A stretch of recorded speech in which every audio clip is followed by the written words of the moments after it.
Hey there everybody, welcome back to the 4-String Strummer, the channel. It's all about ukuleles. Today, we're going to be taking a look at a brand new model just released from our friends at OHANA. It's a Pineapple PKT-14. Let's get into it.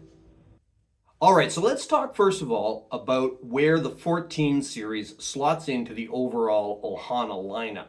So there is a series below this called the 10 series, and it's very, very similar to this one. Basically, what you're getting when you move up into the 14 series is a little bit higher trim level. Basically, the instruments are very much the same, okay? So, 14 series, you've got laminate mahogany, top, back, and sides. So these are kind of aimed at more of an entry level kind of a market. I look at these as a really sort of a serious beginner instrument. Somebody that doesn't want to rebuy their ukulele in 3 months or 6 months or something. Something that's going to see you through. Something that you're going to be able to play at a group session, even on stage. Okay, this is something you're not going to need to step up quickly from. All right, but it still keeps the price in check, if you know what I mean.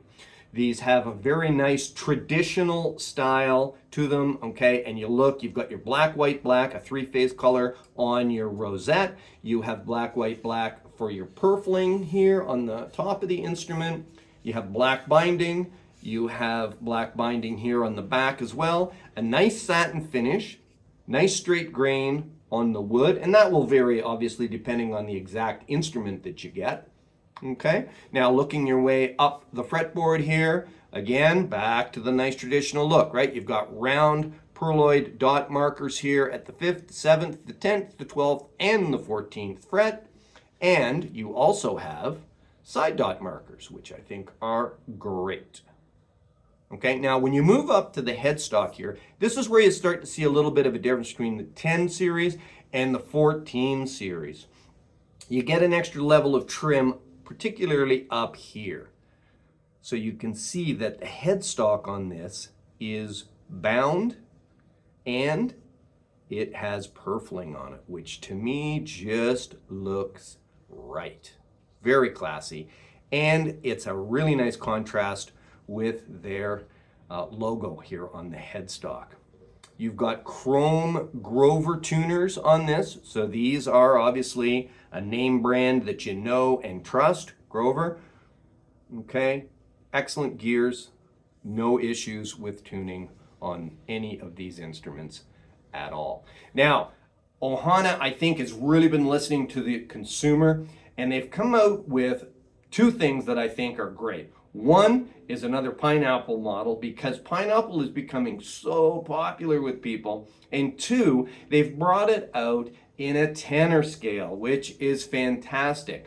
A lot of the instruments that are out there are just in concert or in soprano when you're talking about pineapple, and people really like the look of the pineapple, the shape of it. It's just that little bit different. It has a different sort of a design element to it, and it actually has a different sound. I'm going to do a sound sample for you, and you'll hear the difference. It's subtle, but you're going to hear it between a pineapple tenor in this same series and the original hourglass sort of shaped like that, okay? Let's have a listen.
To me, the 14 series is one of the best values out there. It is a real workhorse of a series, okay? You get a lot for your dollar. Now, whether you go for the pineapple, which I found to have maybe a little bit more punch, slightly warmer. This one I found to be maybe slightly brighter, but they both have that really sort of a clear kind of a mahogany sound. Again, nice and traditional, both in looks and in sound. These instruments are going to range in around that 149, 159 sort of a dollar range in US dollars. In Canadian dollars, a Canadian dollar is going to be about that $200 sort of price point range. All right, check out the website here for more information on the specifics, all the specifications, the features, benefits, etc. And until we see you next time, folks, keep smiling, keep strumming, and have fun. Maybe with one of these videos right over here. Bye for now.